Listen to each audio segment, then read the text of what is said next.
Sige, I'm very excited to share with you what the Lord has impressed into my heart this week in continuation with our series Deeply Rooted in Christ series. Ito po ay pinamagatang leading our children and the next generation to Christ, a call for godly living and modeling in the lens of the Scripture. Alright?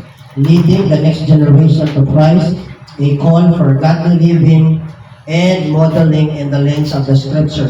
Kung mapapansin po ninyo, laging in the lens of the Scripture, in the lens of grace, because knowing that apart from His grace, we can do nothing. Always in the lens of the Scripture, of the Bible, because the Bible is our sole authority for faith and practices. Alright? Naniniwala po tayo sa atin bilang denominasyon, bilang biblical Christians na ang ating highest authority is the Bible, is the Scripture. And it is inspired by the Holy Spirit. It is infallible, meaning we can rely on it, we can trust on it, na ang sinasabi ng salita ng Diyos ay totoo at mangyayari sa buhay natin. And it is also, aside from inspired, infallible, it is also inerrant, walang mali, errorless. Alright? And of course, we can rely, we can trust this book, the Bible, because the author is immutable. Can you say the word immutable? Ibig sabihin, hindi po nagbabago ang Diyos. Amin po ba? Hindi nagbabago. Alright? And that's why, always in the lens of the Scripture. Wala po tayong pinag-uusapan dito sa simbahan na hindi po galing sa salita ng Diyos. And that's why, ulitin ko, leading our children and the next generation to Christ, a call for godly living and modeling in the lens of the Scripture. And we have to do our part, although we cannot change the attitude and the lives of others, yung ating mga anak. Sa totoo lang po, wala po tayong kapangyarihan na magbago sa ating mga anak. Ano po ba? Wala. Ang Diyos lang ang merong kapangyarihan na magbago ng buhay. But we have to do our part as parents, as adults, as nauna sa kanila. That's why kailangan natin ang gabay at biyaya ng Diyos as we do this. But we are challenged, lalo-lalo sa panahon po natin ngayon, na hindi na po maganda ang mga nangyayari sa ating paligid. Alright? Ephesians chapter 5 verse 16, the days are evil. Isn't it? Alright? Observe pa natin na ang ating paligid ay hindi na po maganda. Delikado. Alright? Ang panahon natin ngayon. Tapos pabata pa ang mga kriminal. Alright? And so we have, it's a call for godly living and modeling from us as nauna sa kanila bilang mga magulang, bilang adults in the lens of the Scripture. So, I would like to begin, I would like to start with this current viral issue that has been dominating social media in national news since June 23 to 2026. Alam po ninyo ito? The tragic school shooting in Tacloban involving 2 minor students. Remember? 3 people died, mga classmates ng bumaril, and 15 others were wounded. And this incident has sparked serious debates about the liability of minors, ang kanilang mga pananagutan, and the effectiveness of the juvenile justice law authored by Senator Pangilinan and some other authors sa batas na ito. In fact, merong mga joke na nagsasabi na dapat daw ang mga authors ng juvenile justice law ay dapat maglagay na ng kulungan sa tabi ng kanilang mga bahay. At dapat doon ikulong ang mga kriminal, mga minors na ginagamit ng mga sindikato at ng jablo. Kaya sa totoo lang po, ito po ay gawain ng jablo. Ginagamit lang niya ang mga masamang tao, ginagamit niya ang mga bata. Pero itong lahat ng ito, mga nangyayari na hindi maganda, ay gawain ng jablo. And so, because of this tragedy, schools nationwide have started strengthening their safety and security measures. Doon po sa atin sa seminary, nag-order na po ang administration ng 2 metal detector, alright? Para ma-detect ang mga gunting, di ba? Noong nakaraan, merong sumaksak sa kanyang mga classmates, alright? Mga baril at kung ano pa. And so, because these issues affecting the youth today, experts in the field of education and spirituality have described the situation as alarming, disturbing, distressing, and frightening. Siyempre, bilang tao, sino ba naman ang hindi matatakot, lalo-lalo na kapag ang ating mga anak ang involved, right? Alright? And so, they said, It is alarming, disturbing, distressing, and even frightening. As parents, our top priority is the safety and security of our children. Amin po ba mga parents? And parents out there, sa lahat na makakarinig, makakita ng watching this video, as parents, our top priority is the safety and security of our children. That is why we bring them, inahatid natin sila, sinusundo natin sila, tinatawagan, saan ka na, okay ka lang ba, pauwi ka na ba, di ba? Si Priscilla, kahit magpunta sa simbahan sa CRS, tinatawagan, naka-on ang cellphone, tinatawagan kung habang nakasakay hanggang papunta doon. Malapit lang po yan, pero siyempre, ganun po tayo mga parents. Amen. Alright? Ganun po tayo because our top priority is the safety and security of our children. Alright? And we constantly check on them. Kasi nga, the Bible says, nasabi ko to kanina, Ephesians chapter 5 verse 16, the days are evil. Alright? Very clear po yan. The days are evil. Delikado na po ang panahon po ngayon. Masama, hindi na po maganda mga nangyayari sa ating panahon po ngayon. At pabata ang mga gumagawa ng krimen sa ating society. In Deuteronomy chapter 21, verse 18 to 21, if they have a son who is so stubborn, napakatigas talaga ng ulo, rebellious and destructive, under the Old Testament judicial law, parents were instructed to bring such a child before the respected elders of their city. If proven guilty, the son would face severe discipline by stoning. You see that? Can you imagine? Hindi lang po kasi ang ini-stone under the old covenant of law ay yung mga nagkasala ng adultery, ng murder. Kasali po ang mga matitigas ang ulo ng mga anak. Ini-stone hanggang mamatay. Ini-stone to death. Imagine? To purge evil, to break the evil in that particular person or son, and to preserve peace and order in the community. Kasi nga, very destructive, very stubborn, rebellious na mga bata. So, they will face severe discipline by stoning. Ganyan po kaseryoso ang disiplina ng unang panahon. Alright? That's the discipline process during ancient times. Of course, I'm not saying that we should do the same today because we are not under the same judicial system and we are not part of ancient Israel's legal structure. Perhaps, listen to this, we can still learn an important principle from it, especially when it comes to discipline. Meron po tayong matututunan, kahit napaka-stricto nila noong unang panahon, pero meron tayong matututunan sa ating time. And in fact, yung mga lumaki sa rigid kind of discipline, yung lumaki sa mga pinasundalong type na parenting style, alright, yung rigid kind of discipline, mas wise and responsible sila. Lalo na sa mga lumaki na lahat ng bagay ay pinaghihirapan. Amen. Lahat ng bagay pinaghihirapan, pinag-iipunan. Bago makabili ng laruan, pinag-iipunan muna. Iba sila mas wise, mas responsible. Yung mga lumaki sa rigid kind of discipline.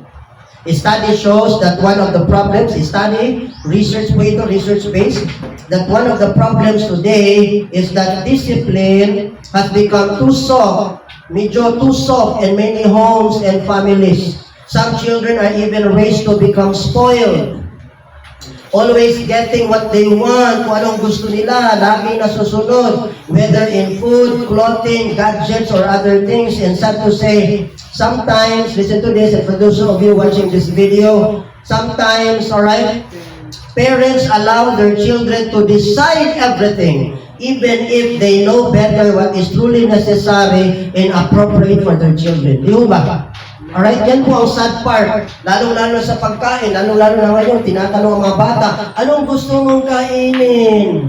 Eh kung sabihin ng anak na pritong manok, breakfast, lunch, and dinner, tapos tomorrow, pritong manok ulit, eh di masisira ang food pyramid. Are you listening? Di ba sa food pyramid, meron tinatawag na grow, glow, and grow. Alright? Dapat balanse. So, ang kinakain ng ating mga anak dapat balanse. Pero tinatanong, anong gusto mong kainin? Okay, yun bang gusto mo? Jollibee? Jollibee lagi. Alright? Sila, we allow, sad to say, there are parents allowing their children to decide everything even if they know better what is truly necessary and appropriate for their children. Alright? And we can learn from that. That's according to the study, research-based po ito. And that's why Proverbs chapter 22 verse 6 in the Amplified Version, King Solomon says, train up a child in the way he should go, teaching him or seek God's wisdom and will for his abilities and talents. And when he is old, sa pagtanda nila, he will not depart from it. You see that? They will not depart from it. Yung lahat ng mga naituro sa kanilang magaganda, mga values mula sa Panginoon. Amen. Alright? They will not depart from it. And so, it's a parental principle about building a strong moral and spiritual foundation among our children and the next generation of leaders. Mga youth, it stresses that early training, listen to this, early training deeply shapes our children's lifelong character and future. In other words, if we want our children and the next generation to become better people in the future, we must decide today to discipline them and to decide today to teach them about God's Word. Amen. Because our decision today will always determine our tomorrow. Sana maintindihan po natin ang mga kapatid at para sa ating lahat.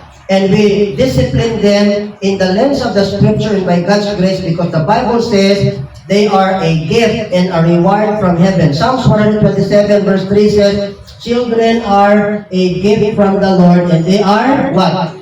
Reward from Him. You see that? So they are gift, they are reward from the Lord. And so they are not burdens, hindi po sila pabigat. They are not burdens but are blessings and they belong to God and we as their parents, ano po ang responsibilidad po natin? First, we are only stewards. When you say the word stewards, they are only entrusted to stewards in Cebuano, piniyalan. Ipiyalan na tas Ginoo sa atong mga anak. So we are only stewards. Pero ang nagbigay po sa kanila sa atin ay ang Diyos mismo. And they are only entrusted to us, but God is really the one who owns them or their absolute owner. Amen. Laro po yan. Siya po, ang Diyos po ang nagmamayari sa ating mga anak.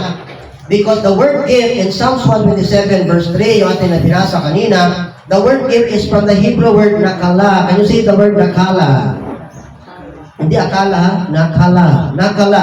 Alright? Which means inheritance or something legacy from above. Legacy, something inheritance or pamana from above, from heaven, from God. See that?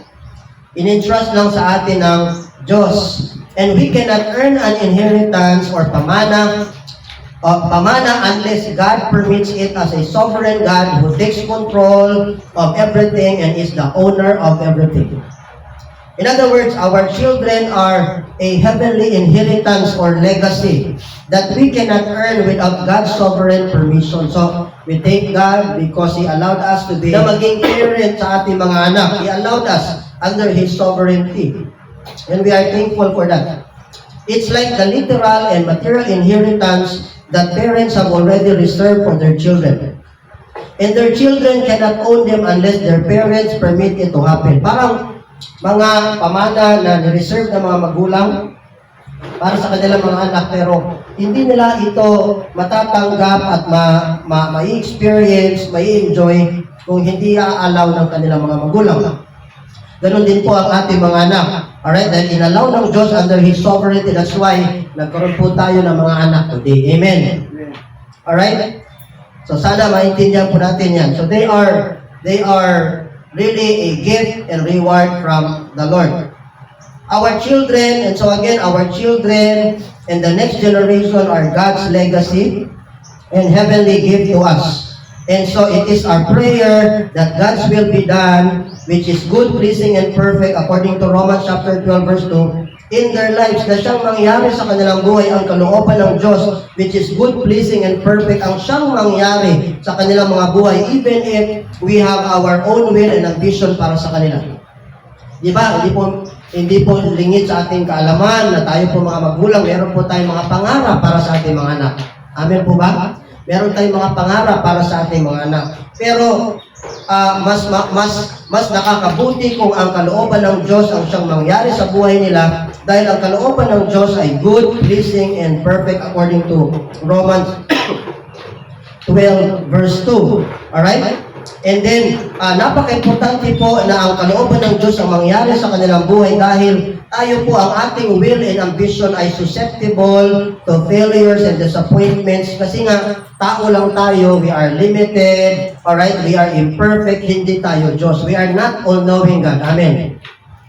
Sana maintindihan po natin yan. So, dapat mas piliin natin na ang kalooban ng Diyos at sa last portion ng ating mga prayers, Lord, let your will be done sa buhay ng aming mga anak kahit meron kami mga pangarap para sa kanila. Piliin, Panginoon, pipiliin po namin ang iyong kalooban o siyang mangyari sa buhay nila. Amen. Kung kalooban ng Diyos sa mga anak natin na maging pastor, maglingkod sa Diyos, why not? Amen. Iyo, bagpugan? Ayaw na mga pastor na kay di kita makakuha na na. Alright? Okay lang kung maestro po ka. Pero, siyempre, kapag sinabi natin na let your will be done, so dapat ang kalooban ng Diyos ang siyang mangyari sa buhay nila. Amen. So, kung kalooban ng Diyos maging engineer, maging teacher sila, so be it, because God's will is good, perfect, and pleasing. Amen. Sana maintindihan po natin yan.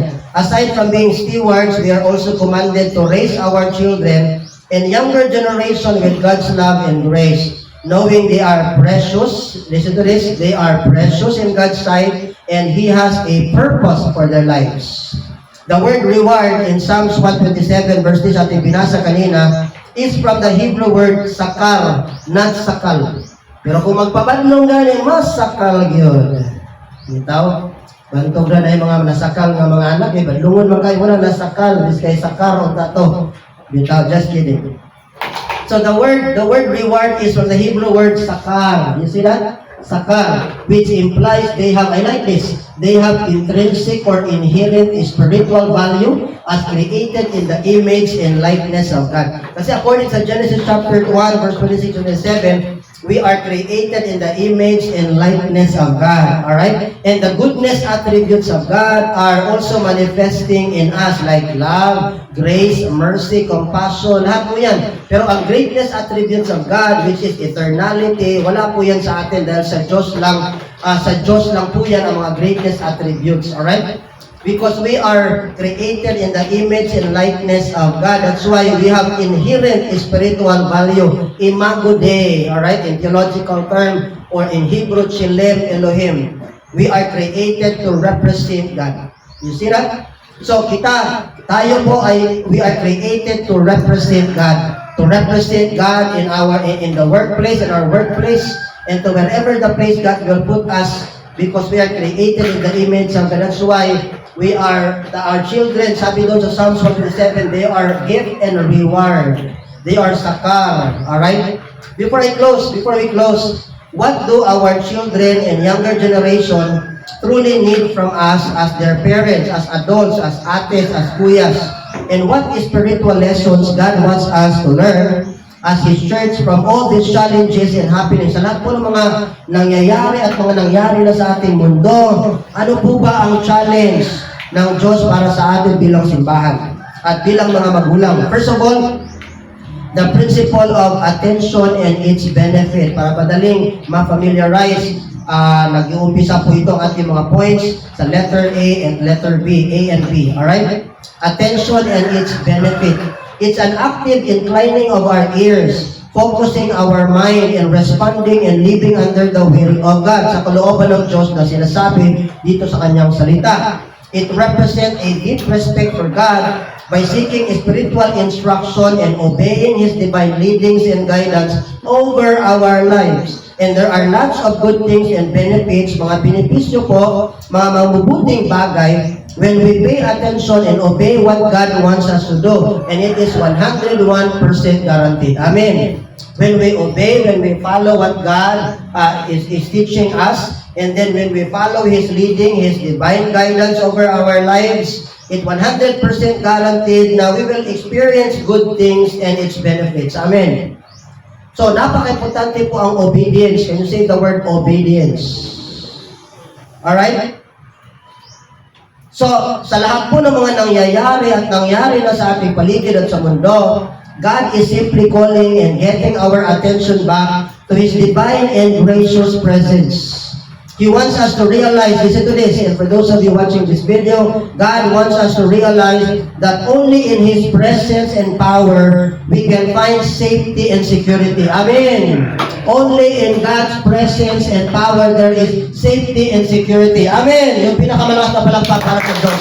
Hallelujah! Only in God's presence and power, there is safety and security. Sa totoo lang po, hindi po natin kayang bantayan yung ating mga anak every second, right? Pag sa tuwing umaalis na sa bahay, papuntang school, papuntang workplace nila, alright, hindi natin sila kayang bantayan actually.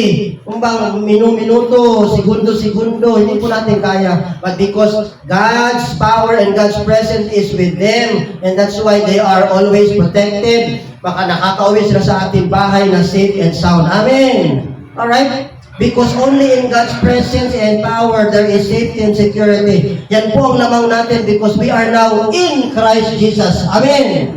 Because we are now in Christ. In fact, in Psalms 91, verse 11 to 14, sabi po doon, sa verse 13 to 14, even God's angels He will send just to be with us, just to protect us. Amen. So, ang mga anghel, sinusugo po, inuutusan po ng Diyos na sumunod sa atin bawat minuto, bawat segundo, just to protect us. Not the angels ang nag-protect sa atin, but God Himself through angels. Alright? That's our divine protection in Christ Jesus. Amen. Because we are now in Christ and we are now God's children. Yan po ang lamang bilang mga anak ng Diyos. Proverbs chapter 4, verse 20 to 21, my child, pay attention to what I say. My child dito, hindi po ibig sabihin na mga bata lang. Kundi po para po ito sa lahat sa atin, dahil tayo po ay child din sa harapan ng Diyos because He is our Father. Amen. Di ba we call Him our Abba, our Father? So we are also His children, we are also a child. My child, pay attention to what I say. Listen carefully to my words. Listen carefully. Listen attentively to my words. Don't lose sight of them. Let them penetrate deep into your heart because when God's word will penetrate in our hearts, meron po mga pagbabago magaganap sa ating buhay. Amen ba? So, let them penetrate deep into our hearts. Proverbs chapter 16, verse 20. Whoever gives heed or careful attention to instructions of God, dito sa Biblia, whoever gives heed or careful attention to the instruction of God, anong kasunod? Prospers. You see that? Magiging maayos ang buhay natin, mga kapatid. Hindi lang, of course, prosperity, hindi ibig sabihin na puro material lang. Kasi when you look at the original language, sa salitang prosperity, ang ibig pong sabihin na hindi lang material na bagay, kundi po maging prospero sa lahat ng aspeto ng ating buhay. Magkaroon ng kapayapaan, peace of mind, peace of heart, peace in the family, magkaroon ng kasiyahan sa paglilingkod sa Diyos, sa paglilingkod sa ating pamilya. Yun po ang ibig sabihin ng prosperity sa Biblia. Hindi lang po nakatuon sa material na bagay. Alright? That's why we don't adhere to a particular teaching na yun bang prosperity gospel na lahat ng Kristiyano magiging mayaman, puro material. No po, hindi po ganun. Alright? But when we obey, when we put them into practice, when we listen to the instruction of God, it will make us prosperous. And blessed is the one who trusts in the Lord. Magiging masaya. Ang blessed po ay pagpapalain at pagpapalain pang lubos. Yan po ang ibig sa Tagalog sa blessed at sa original language, alright? Pagpapalain ng Diyos at pinagpala ng Diyos, pagpapalain ng Diyos at pagpapalain pang lubos. Alright? Because we are now in Christ Jesus. Blessed is the one who trusts in the Lord. As adults, as parents and leaders, God wants us also to pay attention to our children. Listen carefully. And for those of you watching this video, sa lahat po ng mga pastor, mga leaders, deacons, alright? Para po sa atin lahat ito at mga magulang, mga kuyas and ates. God wants us also to pay attention to our children and younger ones as the next generation of leaders. Dahil sila po ang mga next generation of leaders. To teach them what is right and to stand with it with conviction na merong paninindigan na kung ano ang tama, kung ano ang mali, at iiwasan ang mali at hindi na gagawin ang mali. Hello? Alright? We have to teach them We have to teach them what is right and to stand with it with conviction. Time will come, pakinggan niyo po maigi, time will come, sila naman ang papalit sa atin because there's no such thing as sakrusang or immortality in this world. Lahat po mamamatay. Alright? Lahat po tayo mamamatay. Huwag lang madaliin. Ayun lang sa karon. O kung pwede, din lang sa karon panahon na. Pero lahat po mamamatay. Amen ba? Alright? Lahat po mamamatay, kaya walang dapat ipagmayabang dahil ang lahat ay biyaya lang ng Diyos. Amen! Lahat po na nandirito sa atin, lahat po ng pagmamayari natin, kapatid, lahat po yan ay all byproducts of God's grace sa ating buhay. Amen! Yung pinakamalakas na palakpak para sa Kanya. Hallelujah! Kaya po, na-realize po natin na isang Kristiyano na lahat ng bagay ay biyaya lang ng Diyos, maaalis po yung yabang sa loob ng kanyang buhay. Kasi nga po, at the end of the day, we will always say, Lord, lahat po na kung anong meron ako ay galing po sa inyo. And therefore, to God, to the Lord, all the glory belongs to you. Amen. Sana maintindihan po natin yan. Alright? And so at least, listen to this, kapag sila na ang mga leader ng ating tahanan at simbahan, they will follow our footsteps, yung ating mga naumpisahan, yung ating mga ginagawang kabutihan, ang ating paglilingkod sa Diyos. They will continue our legacy or what we have started, lalo-lalo sa pagsiserve sa Diyos. They will continue our legacy. Kasi po, yan lang po ang ating may pamamana sa kanila, yung ating pananampalataya at relasyon sa Diyos. That's why we have to lead our children to Jesus. Amen. Yan lang po. Ako po, wala pa akong pwedeng may pamana, pero sa aking mga anak, dahil hindi po tayo ganyang materially super blessed, materially. Pero ang aking po may papamana sa aking mga anak ay yung po itong aking ginagawa para sa Diyos. At least makita nila na meron po akong Diyos na pinaglilingkuran na buhay. At ang Diyos na aking pinaglilingkuran, kapag pinaglingkuran din nila, they will also be blessed. Alright? Sana maintindihan po natin yan. So they will faithfully serve God like never before with all their hearts and commitment because they understood, dahil naintindihan po nila ang value of obedience. Can you say the praise, the value of obedience? To God's word, sa salita ng Diyos, the value of obeying God's word, God's instruction. And the real meaning, that naintindihan po nila ang real meaning and purpose of their lives and why they exist in this world according to God's will. Romans chapter 11 verse 36, sabi po dyan, all things comes from God. Lahat ng bagay galing sa Diyos, exist by His power or dunamis in Greek, and is intended, in other translation, purposely created for His glory and honor. You see that? So lahat po tayo ay galing sa Diyos at lahat ng bagay na meron tayo galing sa Diyos at tayo po ay ginawa. We are created purposely for God's glory and honor. Kaya nga, sa lahat po ng ating gagawin, kailangan merong tinatawag na spiritual significance. Amen. Ano po ang spiritual significance? Yun bang sa lahat ng ating gagawin at gagawin pa in the future, dapat para sa Diyos at para sa Kanyang kaluwalhatian. Wala po tayong gagawin na para lang pang sarili lamang na kasiyahan. Kundi gagawin natin ang lahat ng bagay ngayon and in the future para sa kaluwalhatian ng Diyos because we understood that we exist in this world for His glory. Amen. Kapag nasa iyong pag-aaral, gawin mo yan sa kalooban ng Diyos, gawin mo yan para sa kaluwalhatian ng Diyos. Kung nakatrabaho ka na, o meron ka ng trabaho, binigay sa iyo ng Diyos, gawin mo yan para sa kaluwalhatian ng Diyos. Amen. Lahat ng ating gagawin ay para sa kalooban ng Diyos at para sa kaluwalhatian ng Diyos because that's the very reason why we exist in this world. Amen.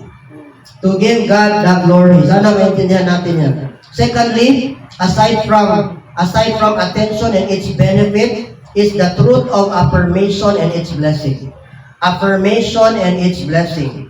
It's a declaration of truth as an act of holistic support for our children and younger generation. Holistic means sa lahat po ng aspeto ng kanilang buhay. We will support them, alright? And we will support our children and our younger generation. Mark chapter 10, pakinggan niyo po maigi ito. Mark chapter 10, verse 13 to 16. The Apostle Mark reiterated the story of Jesus with children. Pakinggan niyo po maigi, mariremind po tayo, lahat po tayo mga magulang, adults, lahat po, we will be reminded with this. Mark chapter 10, verse 13 to 16. One day, sabi ni Apostle Mark, this is the story of Jesus with the children. One day, some parents, meaning hindi lahat po na magulang, sad to say, hindi lahat ng magulang. There are some parents. No? Sabi po dyan, one day, some parents, hindi lahat, dinala nila ang kanilang mga anak kay Jesus. One day, some parents brought their children to Jesus so He could touch and bless them. Alright, touch. Galing po sa Greek word na kier, meaning if they touch the head of a son or children, God's power will manifest on them. That's ang ibig sabihin. Kaya napaka-importante sa kanila ang matouch ang kanilang mga anak. Alright? Mapandungan. Alright? Mailagay ni Jesus ang kanyang kamay sa kanilang mga ulo, sa kanilang mga anak. At ma-bless ang mga ito. And this is a very clear challenge to all of us parents today to bring and lead our children to Christ. Very clear po, they lead their children to Christ. But the disciples, listen, but the disciples is scolded, alright? The disciples is scolded the parents for bothering them. Pinagalitan nila ang mga parents kasi akala nila madidisturbo si Jesus. When Jesus saw what was happening, He was angry. At ang angry po na sinasabi po rito ay holy kind of anger. Kasi po, merong dalawang uri ng anger. First, aggressive kind of anger. Ang aggressive kind of anger, yun po ang kasalanan. Dahil ang aggressive kind of anger, yung bang mga nagagalit tayo pero walang konkretong dahilan. Kahit walang dahilan, tayo po ay nagagalit. Ang tawag po dyan ay aggressive anger. And the other one, the other type of anger is assertive kind of anger. Assertive kind of anger ay assertive, meaning ina-assert po natin kung ano ang tama. Yun din po ang ating na-observe kay Jesus noong panahon na nagalit sa templo na ginawa nilang pamilihan at pasugalan. Holy anger, assertive kind of anger. It's like a parental anger. Lalo sa mga parents, di ba? Kung nagagalit tayo minsan sa ating mga anak, ina-assert natin kung ano ang tama. Huwag silang maging batugan. Alright? Lagi silang mag-pray. Lagi silang mag-rely sa Diyos. That's holy anger. So, when Jesus saw what was happening, He was angry with His disciples. He said to them, "Let the children come to me. Don't stop them." Huwag niyong pigilan ng mga bata. You see, that's the heart of Jesus. Huwag niyong pigilan ng mga bata. So, dapat ang mga magulang, pag mayroong mga nagtuturo ng mga salita ng Diyos, dapat hindi pinipigilan ng mga bata. Hindi pinipigilan ng mga anak na marinig ang salita ng Diyos. Dahil gusto ni Jesus na ang mga bata will come to Him. Never stop them. For the kingdom of God belongs to those who are like these children. Meaning, only those who have the heart and attitude of a child, which is humble, teachable, and relies on His grace, can enter the kingdom of God. Like for example, sa ating kaligtasan, di ba? Ang attitude kasi ng bata, very dependent sa kanyang magulang. Ganun din po ang gusto sa atin ng Diyos na maging dependent tayo sa Kanya, lalo-lalo sa in terms of kaligtasan. Dahil hindi natin kayang iligtas ang ating sarili. And so we rely on God's grace for our salvation. That's why we are saved today. Amen. Kaya nga sabi ni Jesus, for the kingdom of God belongs to those who are like these children. Yan po ang ibig sabihin. I tell you the truth, verse 15, anyone who doesn't receive the kingdom of God like a child, humble, teachable, believing, dependent, will never enter it. You see that? Then He took the children in His arms, look at this, and placed His hands on their heads, and blessed them. And that's the Jewish culture and practice of blessing sa mga Hudyo. Ang tawag po sa blessing ay from the Hebrew word beraka. Can you say the word beraka? Beraka, alright? Which means proclaiming good, positive, and prosperity to a person or family member in a form of words and statements. Kagaya ng ginagawa natin araw-araw sa ating mga anak, na tuwing umaalis sila sa ating bahay, God bless you na, God bless you, God bless sa inyong pag-aaral, God bless sa inyong pagtatrabaho, the Lord will be with you. At lagi nating ginagawa every Sunday also. We bless, we bless, we bless. We proclaim good, positive, and prosperity to our family members in a form of words and statements. Beraka, blessing, we bless. And we are called today, we are saved to bless, not to curse. Amen. Not to curse, but to bless. Hindi kagaya ng ating nakasanayan, no? Kadalasan sa mga Pilipino, mahilig mag-curse, di ba? Ano ang kadalasan natin mga naririnig sa mga typical na mga family sa Pilipino? Pisting yawa kang bataa ka, animal kang bataa ka, gahi kag ulog, gahi kag nawong. Madapat makuan ka, impyerno kang bataa ka, sig panulo ba? Hello, are you listening? Di ba? Minsan ganyan ang mga sinasabi, pero hindi po. God is reminding us today that we are saved, we are called to bless. Amen. We are called to bless. So piliin po natin mag-bless. Amen ba? Piliin po natin mag-bless. Sana maintindihan po natin yan mga kapatid. Alright? And then lastly, the value of active discipline and its breakthrough. Aside from attention in its benefit, affirmation in its blessing, active discipline and its breakthrough. Albert Bandura, research-based po ito, pakinggan niyo po maigi. Albert Bandura, one of the world's renowned psychologists, said that children learn behavior by observing and imitating others. Kinokopya nila sa iba. Especially from those they see as their role models, mga magulang, kuya, ate, di ba, mga barkada sa kanilang paligid. In other words, what children see, kung ano nakikita ng mga bata, they often copy, kinokopya nila, and worse, they reproduce it. You see that? And worse, they reproduce it. Kung ano ang nakikita nila, they reproduce it. Kasi nga, sa mata ng bata, ang mali ay nagiging tama. Are you listening? Tama po ba? Sa mata ng bata, ang mali ay nagiging tama. Lalo na kung nakita nila sa mga matatatanda. Alright?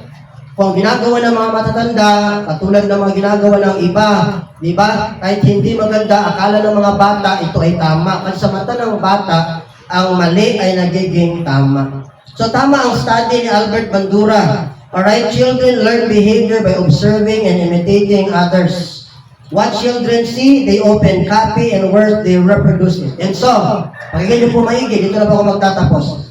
And so the Bible challenges us to strengthen our responsibility and accountability. Dahil meron po tayong responsibilidad, meron po tayong accountability, meron po tayong pananagutan sa Diyos. Bilang mga magulang, alright, at bilang mga adults. At ano po ito? To teach our children in the next generation about God's Word and to love God above all else. Amen. To love God above all else. So we have to strengthen our responsibility and accountability to teach our children about God's Word and to love God. Mahalin nila ang Diyos. Dapat mas mahalin nila ang Diyos more than their career. Mahalin ang Diyos more than our work. More than sa lahat ng ating mga pangarap sa buhay, mahalin natin ang Diyos more than our wealth. Dahil kapag minahal natin ang Diyos, blessings will follow. Amen. Sana maintindihan po natin yan. Very clear po yan sa Deuteronomy chapter 6, verse 6 to 7, na love the Lord your God with all your heart. Ang instruction po ng Diyos through Moses sa mga Israelita, sa atin pong lahat din po ngayon bilang mga magulang, turuan na mahalin ang Diyos. Kasi kapag mahal natin ang Diyos, kapag minahal nila ang Diyos, they will do things that they will surely do what pleases God. Amen. They will surely do what pleases God pag mahal nila ang Diyos. And to teach and to discipline them with love and grace. Laro po yan sa Proverbs chapter 13 verse 24, Hebrews chapter 12 verse 6. Mismo ang ating Diyos ay nagdidisiplina sa atin bilang kanyang mga anak. And to guide them to live for God's glory, dahil yan po ang purpose ng kanilang buhay. Basahin po natin ang Ephesians chapter 6, verse 1 to 3. For all children, pakinggan niyo po maigi. Alright? Children, obey your parents in the Lord. For this is right. Honor your father and your mother, which is the first commandment with a promise, so that it may go well with you. Magiging maganda, magiging maayos ang buhay mo. And you may enjoy long and prosperous life. Tataas ang buhay mo. Amen. If we follow, alright, the authorities na binigay sa atin ng Diyos, lalo na sa tahanan. Sana maintindihan po natin yan. When children, payan niyo po maigi, when children and next generation are properly guided and disciplined, what will happen? First, they grow up with the ability with what? The ability to discern what is right and wrong. Amen. Alright, when our next generation Kaya maraming salamat sa mga Sunday School teachers, sa mga nagtuturo sa mga bata, mga teachers na nagtuturo sa mga bata, nagtuturo ng mga values sa mga bata. Maraming salamat sa buhay po ninyo. Kailangan po kayo ng ating society today. Kailangan po natin turuan ang mga bata, lalong-lalo sa panahon natin ngayon na marami na mga ginagamit ang jablo ng mga kabataan upang gumawa ng mga hindi kaya-ayang gawain. Amen. So, it's a challenge for all of us, mga teachers, alright, natuturo ng mga values sa paaralan, gawin natin ang ating part, alright? Dahil kapag ang ating next generation are properly guided and disciplined, they will grow up with the ability to discern what is right and kung anong tama at mali, to distinguish good from evil, alright? To differentiate or recognize the voice of God from the voice of Satan. They will grow up with the ability na tinig ba ito ng Diyos or tinig ng demonyo? Alright? They can be able to differentiate the voice of God and the voice of the devil. If they are properly guided and disciplined, especially in the lens of the Scripture. Amen. Alright? Yan po ang challenge for all of us. And so, and then from us, and also through godly discipline and good example from us as their parents, as their leaders, as kuyas and ates, they can also develop a strong conviction and a Christ-centered character. Alright? Amen. Conviction na kung ano ang tama, kung ano ang mali. And conviction means having thoroughly convinced that something is absolutely true, that we take a stand for it regardless of the consequences. We will stand with what is right dahil yan ang sabi ng salita ng Diyos. And so we will stand for it regardless of the consequences, regardless kung ang mga tao na kapaligid sa atin, they will agree or disagree sa ating mga decisions, but we will choose to stand with what is right dahil alam natin with conviction yan ang tinuro sa atin ng Diyos. Amen. Amen po ba? Alright? Sana maintindihan po natin yan. And these are all the advantages and the blessings na atin pong mararanasan if we do our part to lead our next generation to Jesus. Amen. I request everyone to please rise and let's come to the Lord and pray. Hallelujah. God be the glory. I will allow you to talk to the Lord right now. Naniniwala po ako na meron pong tinuro ang Diyos sa buhay natin ngayong araw. At kung ano po yan, ang specific lesson from the Lord to you is between you and the Lord. So I will allow you to utter words of appreciation, to utter words of thanksgiving unto Him, and say to Him, Lord, thank you for your words. Thank you for your reminders. And ask Him, Lord, enable me to put them into practice so that we will not just hearers of His word, bagkos maging doers of His word. Let's thank Him. The Bible says that days are evil, and so we have to be wise. We have to be wise. At ang wisdom ay galing sa Diyos, galing sa Kanyang mga salita. Thank you, Father. Thank you, Jesus. Thank you, Holy Spirit. Taas po natin ating mga kamay and receive the blessing from Him. The Lord bless you. The Lord keep you. The Lord make His face shine upon you, be gracious to you, and will give you peace, and will provide all that you need today, tomorrow, and beyond. In Jesus' name, and all God's people will say, Amen and Amen. Yung pinakamalakas na palakpak para sa Diyos. Hallelujah. Let's remain standing as we close.